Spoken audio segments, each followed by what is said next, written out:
കേരള സർവകലാശാലയിൽ MBA പരീക്ഷയുടെ ഉത്തരക്കടലാസുകൾ നഷ്ടപ്പെട്ട സംഭവത്തിൽ സർവകലാശാല നിയോഗിച്ച 3-അംഗ സമിതി ഇന്ന് തെളിവെടുപ്പ് നടത്തും. അധ്യാപകൻ ഉൾപ്പെടെയുള്ളവരെ ഹാജരാകാൻ നോട്ടീസ് നൽകിയിട്ടുണ്ട്.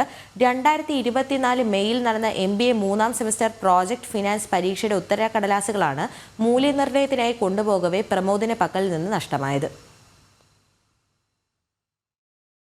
കേരള സർവകലാശാലയിൽ MBA പരീക്ഷയുടെ ഉത്തരക്കടലാസുകൾ നഷ്ടപ്പെട്ട സംഭവത്തിൽ അന്വേഷണം തുടരുകയാണ്.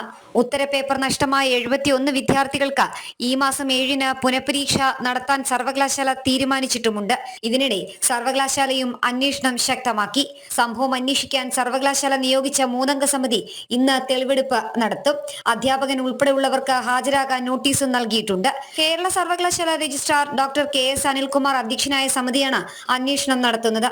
സർവകലാശാലയിൽ വിവരം എത്തിയതിന് പിന്നാലെ അധ്യാപകനെ കോളേജ് പുറത്താക്കിയിട്ടുണ്ട്. പൂജപ്പുര ഇൻസ്റ്റിറ്റ്യൂട്ട് ഓഫ് കോഓപ്പറേറ്റീവ് മാനേജ്മെന്റിലെ ഗസ്റ്റ് അധ്യാപകൻ പ്രമോദിനെയാണ് പിരിച്ചുവിട്ടതായി പ്രിൻസിപ്പൽ സർവകലാശാലയെ അറിയിച്ചത്.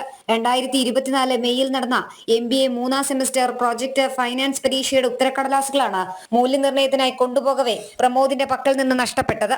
ജനം, തിരുവനന്തപുരം.